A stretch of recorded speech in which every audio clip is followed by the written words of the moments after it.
every single advertisement was about me. And it was during my tournament.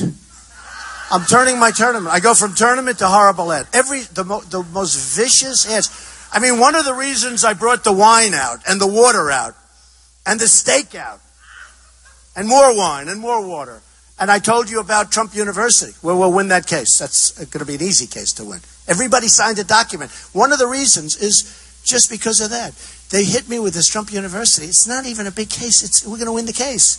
I could settle that case so easily. I don't want to settle it. It'd be easier for me to settle it. I wouldn't have all you people writing about it. But I don't want to settle it. I could settle it so easy. The fact is that, look, you have to do in life, Sarah, you have to do what's right. And if you live by principle, and believe it or not, I'm a very highly principled person.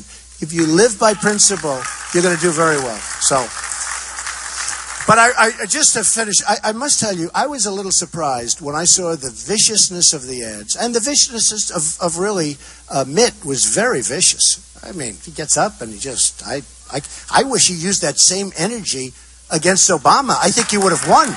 No. If he used the same energy against Obama, he would have won. Carl?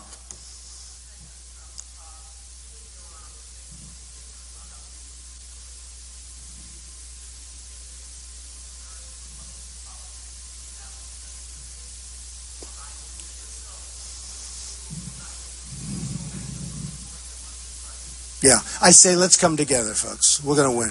I say let's come together. Carl, the answer is not 100%, but largely I would say yes. You know, some people you're just not going to get along with it. It's okay. But largely I would like to do that. And believe it or not, I am a unifier. I unify. I mean, you look at all of the things I built all over the world. I'm a unifier. I get along with people. I have great relations. I even start getting along with you, right? Huh? Campaign Carl. But no, I get along with people.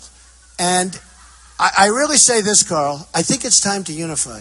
We have something special going in the Republican Party, and unfortunately, the people in the party, they call them the elites, or they call them whatever they call them, but those are the people that don't respect it yet. We have millions and millions of people, I discussed it before, we have millions and millions of people coming up and voting, largely for me, in all fairness, but for other people also. And Carl, you know this because I've seen you report on it. It's a record. It's a record. It's never happened before. In 100 years, what's happening now to the Republican Party has never happened before. And the people in the party, whether you call them establishment or not, you can call them anything. I don't know if there is such a thing as the establishment, frankly. But whether you call them the establishment or not, they should embrace it. They should, you know, the Democrats would love to have what's happening. I have friends on the other side. They say, boy, would we like that to happen. You know, Carl, they're down 35%. There's no spirit there. Whereas we're way up with millions of people. So what I say to the Republicans is embrace it. We will win the election easily.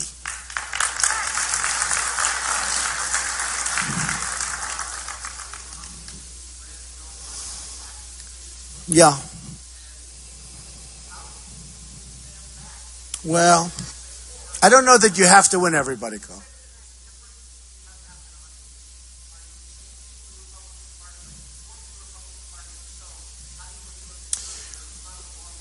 Right. Okay, let's talk about that because it's so interesting. I'm not really changing the Republican Party because I'm actually a conservative, but I'm a common sense conservative. Look, nobody's more conservative than me on energy independence. Okay, I've been talking about it for years. Nobody's more conservative than me on the military. Nobody's more conservative than me on taking care of our great veterans who are being absolutely maligned. Nobody's more conservative than me on health care, where we're going to repeal and replace Obamacare, and on Common Core, where we're getting rid of it, and on budgets, where whether it's the penny deal, there's so many different things, but we'll straighten out our budgets. Carl, we owe $19 trillion. We're going to start paying off debt. And we're not going to pay it all off that quickly, and nor do we have to. But we have to start bringing it down to a level that's sustainable because we're going in the wrong direction. So, and certainly nobody is more conservative than me on the border.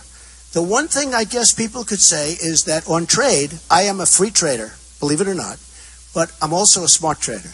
We cannot let China, and I like China, they're wonderful, but their leaders are too smart for our leaders. I like China. I do great with China. The Bank of America building, other building, I have because of China. In a war, we fought. But I will tell you, nobody is more conservative actually on trade. The problem I have is you have people that are in National Review, and they're eggheads. They're just eggheads. They have no common sense whatsoever. No common sense whatsoever. It's not free trade when China charges tax to get our product in, and they don't let our product in anyway, and yet they take their product and they just send it to us like nothing. We have a trade deficit with China of $500 billion a year. We have a trade deficit with Japan of over $100 billion a year. We have a trade deficit with Mexico. That's why Mexico is going to pay for the wall. $58 billion a year, 100%. It's 100%. You know, these guys come up that I'm against, and they say, you're not going to get Mexico to pay for the wall. I said, of course I am. We have a trade deficit with Mexico of $58 billion a year. The wall's going to cost $10 billion.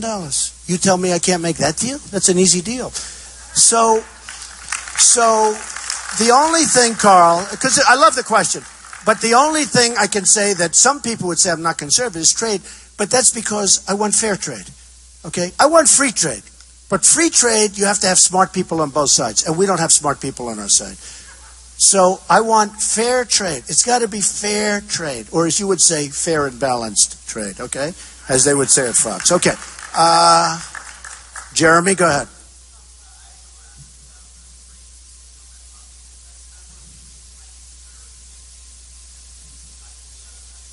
Very important.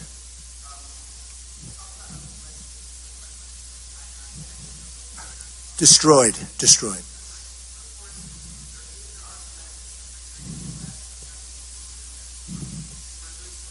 Yeah. You know what? Okay, I know what you're going to say, Jeremy. Let me just... I can't because nobody's listening to you, Jeremy, okay? Nobody ever listens to you. Let me just explain. The problem that we have with trade, Jeremy, let me just tell you, is we have people on the other side that are grandmasters at monetary manipulation, at currency manipulation. They're manipulating their currency to such an extent that our companies cannot compete with other companies in other nations. They just can't compete. And because of that, we're losing our jobs. If you take a look at how many jobs China, as an example, has taken from us, but it's not just China, it's everybody. China's the big abuser because it's the biggest. China has taken millions of jobs, thousands of factories. What they've done to us, it's actually, I thought about it the other day, it's the greatest theft in the history of the world. They've taken out so much money. And again, I love China, it's great. And I don't hold anything against their leaders. I wish our leaders would do the same thing in reverse. But they don't. And we cannot continue. Hey, look, I won Michigan, and I went up there, and these people are incredible people. You take a look at some of the factories that have been abandoned there, where they moved into Mexico. You take a look at, as an example, in Chicago, where you have Nabisco moves its big plant. They're closing their plant. They're moving to Mexico. Ford building a $2.5 billion factory, cars, in Mexico. I mean, we can't continue to do it. Carrier, 2 weeks ago, Carrier announced they're going to close. 1,400 people laid off. They're going to build air conditioners.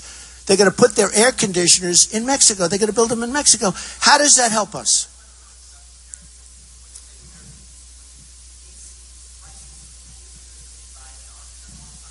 Yeah, sure. Okay, no. You know what's going to happen, Jeremy? Let me tell you what's going to happen, okay? Can I tell you what's going to happen?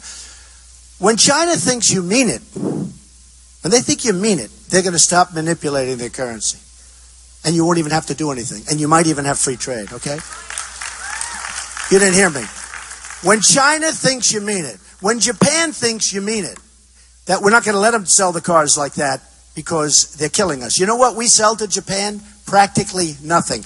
They have cars coming in by the millions, and we sell practically nothing. When Japan thinks we mean it, and they'll stop playing around with the yen, they're almost as good as China. You look at what's happening with Komatsu tractor, and you look at what's happening with Caterpillar, and Caterpillar is being hurt very badly by Komatsu, not because their machines aren't, but Caterpillar makes a better machine, but because of the fact that they currency manipulate. And we can't have that. And they're not supposed to do it. But they have no fear of our government.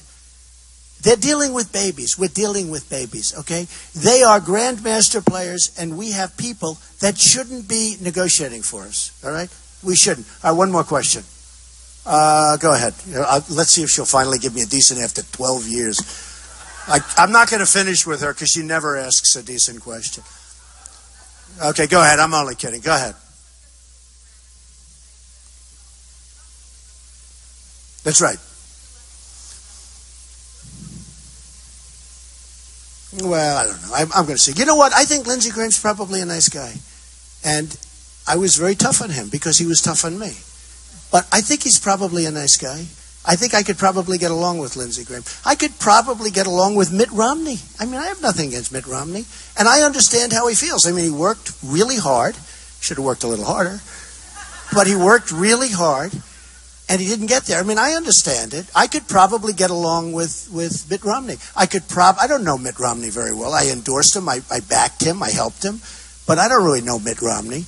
I could probably get along very well with Lindsey Graham. But he goes on television. He's very nasty. And when they're nasty, you have to be nasty back. I can get along with people. Look, the bottom line is we have something going that's so good. We should grab each other and we should unify the party. And nobody's going to beat us, okay? Thank you very much, everybody. Thank you. I appreciate it. Thank you very much.